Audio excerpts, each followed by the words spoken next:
how can you crush an enterprise software selling interview?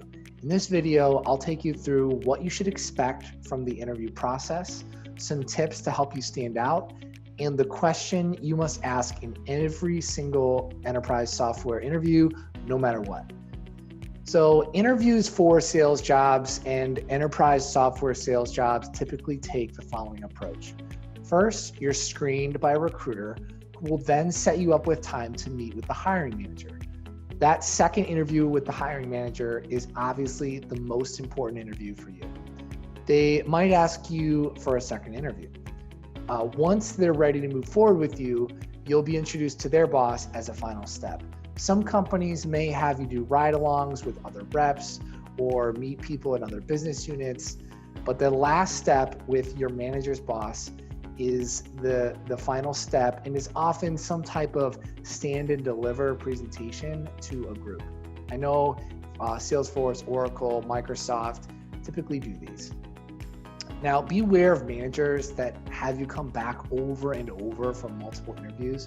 These are the kind of managers that don't seem capable of making a decision, and you would not want to work for them. Resumes don't need to be any longer than 1 page long. It should start with a description for why you are interested in working at that specific company, followed immediately by the most recent and relevant experiences, rather than education or all these random things that you put on. Short and specific. Job descriptions should be about performance. Don't say I was second in sales at XYZ company, but rather say I was second out of 15 reps in the electronic and imaging division of XYZ company. Be specific.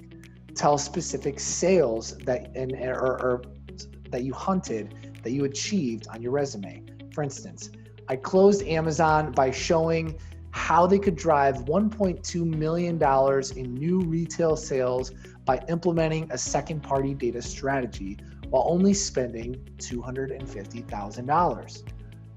Do also say the exact customers that you worked with. Resumes are filled with vague buzzwords, but it's always better to be specific. Now, the most important thing about the interview is to always have a point of view. What does the company need that you uniquely offer? And what does the manager need that you uniquely offer? From the company's perspective, has the company just hit a stagnant period of growth and need a go-getter salesperson who will get an insane amount of new meetings? Or is the company exploding with growth and need a measured professional who will guide customers to success? Even if you don't know the industry, knowing what the company needs is the first priority. You should have great self-awareness of what you are bringing to the table. And from the manager's perspective, what does the hiring manager need? Are they fighting to keep their job and want someone with a ton of experience just so they can feel safe? Or are they already very successful and willing to take a risk on someone new to the industry that might have a huge payoff for them in the long run with a faithful rep? When I interviewed with Oracle, I was part of a leadership program that I paid for where I got coaching. The sales skill set is extremely important to me, and we had bi-weekly meetings to strategize on improving our skills. This is a great way to separate yourself as a contributor. The program which I highly recommend that I use is the Learning Leader Circle by Ryan Hawk, and there are many that are out there. Along with my resume with achievements, in my interview, I showed a printout of the supplemental sales program I was in. My industry had a reputation of real fluky salespeople that weren't improving their skill set. So in my interview, I took the point of view that I was a tested enterprise professional that would be successful with or without Oracle. The supplemental trainings proved my point, and that was my point of view going into the interview. Some other great resources and thought leadership in enterprise software sales are 2 books. Challenger Sale, Taking Control of Customer Conversation by Matthew Dixon and Brent Adamson. And secondly, Let's Get Real or Let's Not Play, Transforming the Buyer-Seller Relationship by Mahan Khalsa, Ravi Illig, and Stephen Covey. Now, for the stand and deliver pitches, having this point of view is also critical.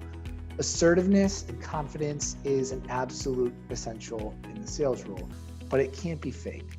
When I first started interviewing, I would try to act like a crazy, tough sales guy, but I didn't even know the industry or what I was trying to solve, so it came off as contrived and artificial.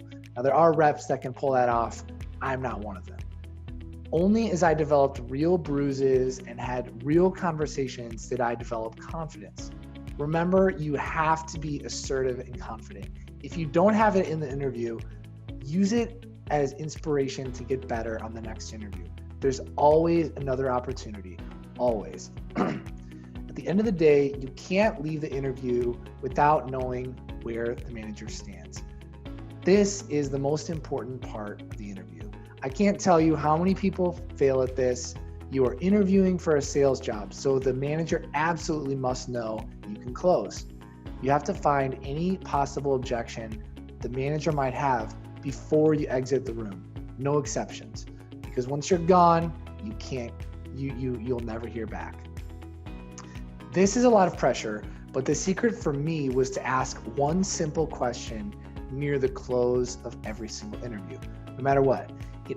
This simple question always elicits the response I wanted, which is either A, I'm going to take you to the next level in the process, or B, I have some concerns and here's what they are. This allows you to overcome the objection right in the moment.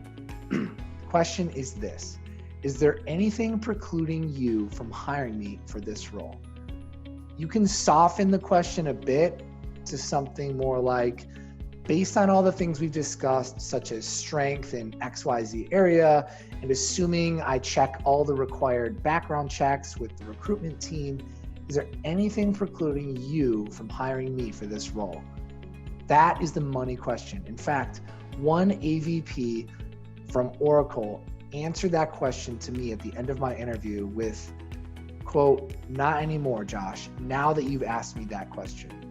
Every VP or AVP or EVP or VP BBB is waiting for you to ask that question. It is a box that must be checked no matter what. Now, once you get hired, the hard part begins. The hits will start and they will be brutal. So in my next video, I will take you through that first year and give some tips on helping you have the right mindset to be successful.